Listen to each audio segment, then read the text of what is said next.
از شما خواهش میکنم که برای این دختری من یاردم کنید.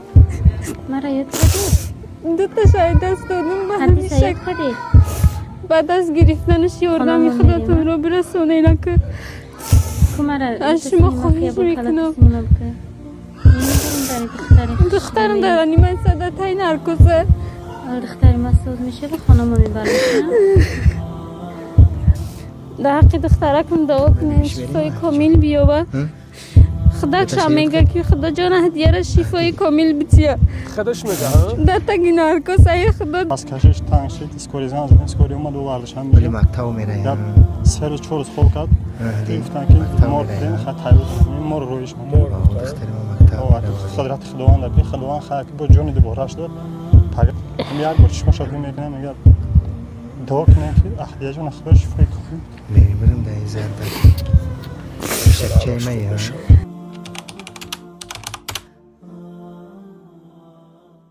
السلام علیکم برادر عزیز، امیدوارم که خوب هستین، ساق سلامت هستین. برادر عزیز، برادر جان و اپا خواهر خواهش میکنیم که همین نوار ما را پهن کنین، راست پسرانیت شوه شده با برادرای تجارتکار، با برادرای بیزنسمن، با برادرایی که الله در عمر جانشون برکت تا خداوند پدر مادرشون عمر دراز تا یعنی که دستگیری میکنن درباره ما مردم نیازمند بگیم انا تخم و نمیمونن. الحمدلله اولش پروردگار که در بر ما هست.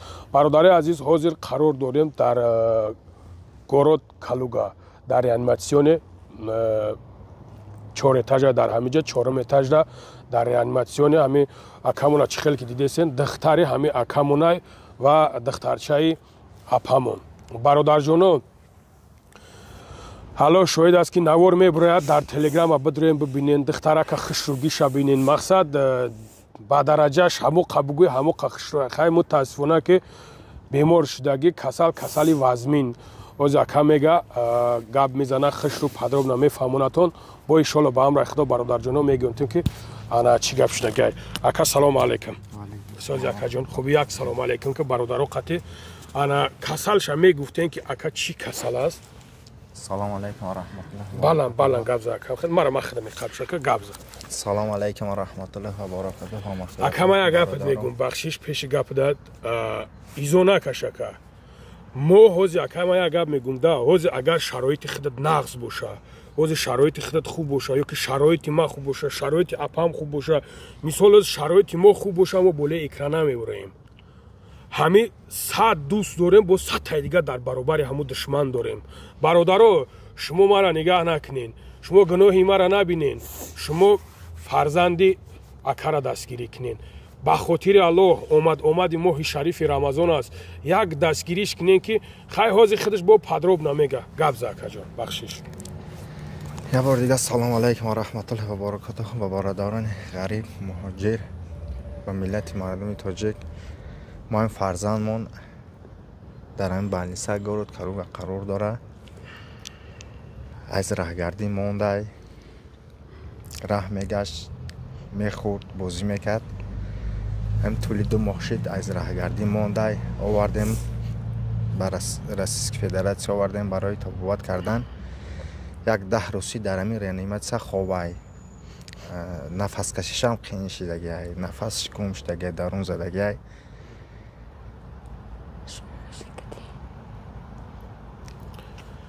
گابزا میفهمم اکا. برادر عزیز خیلی قین است که بالای اکرام رو اومدن گپ زدن در برادرایی که اکوی که همیرا میشناسین. برادرو همیرا حاضر تاجسان کردن برای اومدن باید که 3 کورس میگرفته دستانش علای مهربان شفای کانیشتا 3 کورسش میگیرن 300,000 بود است. برادر جانو یک فرزند شاید از دست دادگی از همین کسالی که مقصد از حسابی چی میشه برادر جان. البته که الله خودش نه که یک چه سبب میشه که برادرها مرگ میویا جانی ما را میگیره. به همون خاطر برادر جان از سبب که شرایط نیست خیلی اونا شکو از دست داد کوشش کردن در کار که دستگیری کنیم برادر جان. ایش هم مقصد خطیه نجات شدیم خطیه در برشون چخ بیستن التماس میکنم در برادرها. اپا جان چی گفتنی اپا جان گپ زد ягом майда чиз накун ката гап запа. اولا السلام علیکم به مردم مهاجر. از شما خواهش میکنم که برای دختر ما یاردان کنید. دو تا شاید دست دادم به همیشه بعد از گرفتنش یاردان خداتون رو برسونین که از شما خواهش میکنم. دخترم در نیمه صدتای نرکوزه.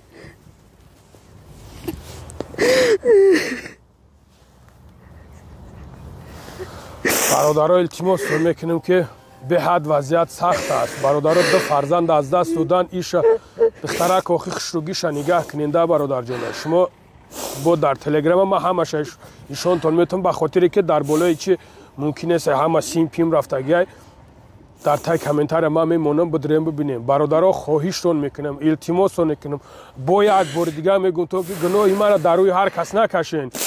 با خاطر ما نکن. همو برادرایت که زنگ میزنن میگیم بابا لنگری ما با خاطر تو میکنیم. با خاطر ما نکنیم برادرها. با خاطر الله کنیم که همین خیری که اگه شما همین دستگیری که اگه شما با ابرد در شما وزرشت شوه بیاید برادرها. همین سبب میشوه که فرزندت یک بیمار میشوه بیمار نمیشوه برادرها. با همو خاطر آوی چشم اپر بینین برادر بینین. برادرها شما خیلی نغز بفهمینده برادر جون. من به خدا نمیدونم دیگه چی بگم.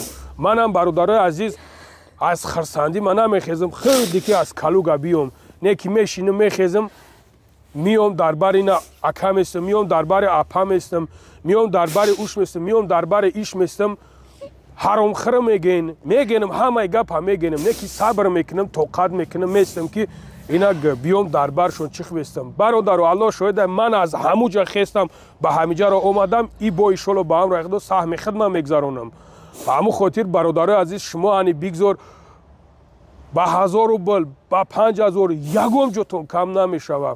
یک دستگیریش کن همه زور بشوه 1 میلیون میشید دست برادر جون. در می ماهی مبارک الله شاهده که یک ماهی بزرگی هست که نگاه کنین که الله اجر ایرا میتاتون برادرها.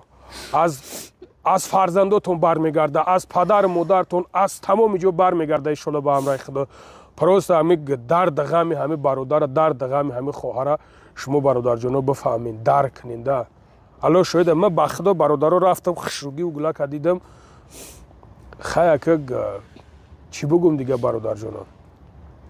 اکه یکون گپی دیگه گفتنی داری؟ خیلی کدام میتونه دستگیری کنه کدام نمیتونه دعا کنه در حق ما که خداوند فرزندی ما شفای کامل بده. ما خرسان ای همین غریبی بریم. آمین انشالله.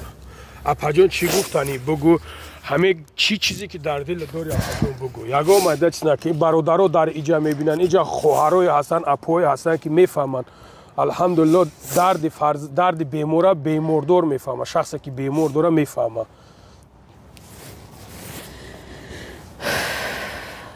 از شما خواهش میکنم کمک خدا رو درک ندارین.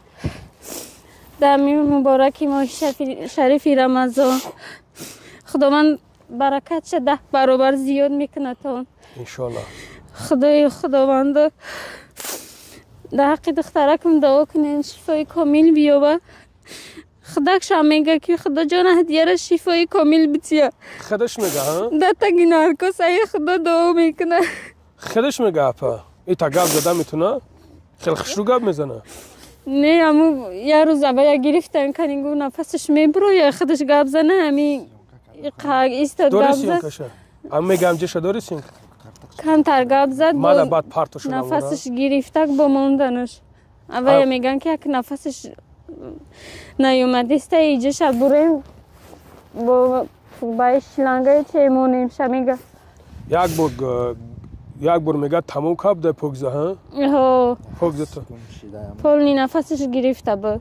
ای برادر عزیز خوارک من یک بار پوگزه تمام کب دسته هم پوگزه دست پسشونه پوگزه تاکیدن گفتن تمام اکی خیلی الحمدلله که پروردگار بوده بورا جانش شده. با همون خاطر خواهش میکنم برادر عزیز دستگیریش کنین. یک فرزندکش بوده است دتش از دست داده. برادر عزیز چه خیلی که دیده سن یک همون برادر جانو تقوی همه جیانمون میشه و برادر عزیز اکا یکون سخن کن. سلام علیکم به همه خلق غریب به همه مردم تاجیکستان همه شما خواهش دارم که همین یاردم خودتون برسونین. یا دستگیری کنین که همین فرزنده که همین خواهرم شفای کامل بیاوه که توبتش کنیم ان شاء الله. کدامت میتونین یاردم کنین، کدامت نمیتونین خواهد در حقش دعا کنین که ان شاء الله خداوند دعای هر غریب قبول میکنه. برادر عزیز، همه اکا را چی خیلی که دیده سیم برادر یور رفیقای همه اکا همه برادر در برش باشن. برادر این همین است. همه وقتی که انسان در مشکلی که میغلطه، البته که از جانب الله است، این سنجش الله است. یک کس با فرزندش میسنجه، یک کس با مالش میسنجه، یک کس با پدرش میسنجه، یک کس با مادرش میسنجه. این سنجش الله است برادر عزیز. با همون خاطر کوشش کنین که تو به درمی خیلی پستی در بر همه خیلی برادرها باشین. برادر جان یار رفیقاش، همین یار رفیقاش کوشش کنین. خواهش میکنم از شما که در بر همین برادر باشین. رنگ یار رفیقای ما نباشین. در پسی بغلطی و برات بگریزم بروان. رنگ رو یار رفیقای ما نباشین. خواهش میکنم در هر یک ویدیو من را میگم که نامردا تو بدونن. و همون خاطر در بر اکا بیسیم برادرها. ان شاء الله با هم را خدا اجری را میگیرین. اجر ثواب شما میگیریم برادرها. دوست همون دوستی هسته که در پستی و در بلندی و در تمام نمودی برادرش در برش چخ میسته. برادرش اصلاح میکنه.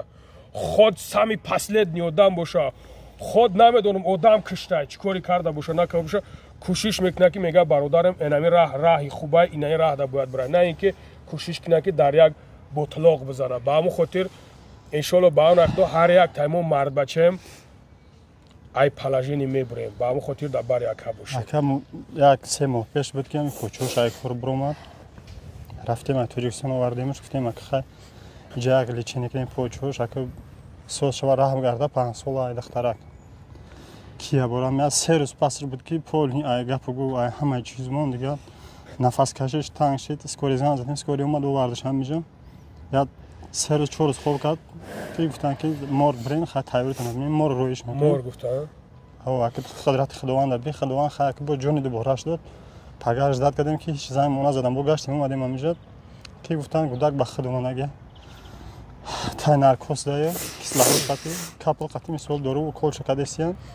یک بار چشم شافی میکنم میگه دعا کنه که احتیاجون خودش شفای کنیم.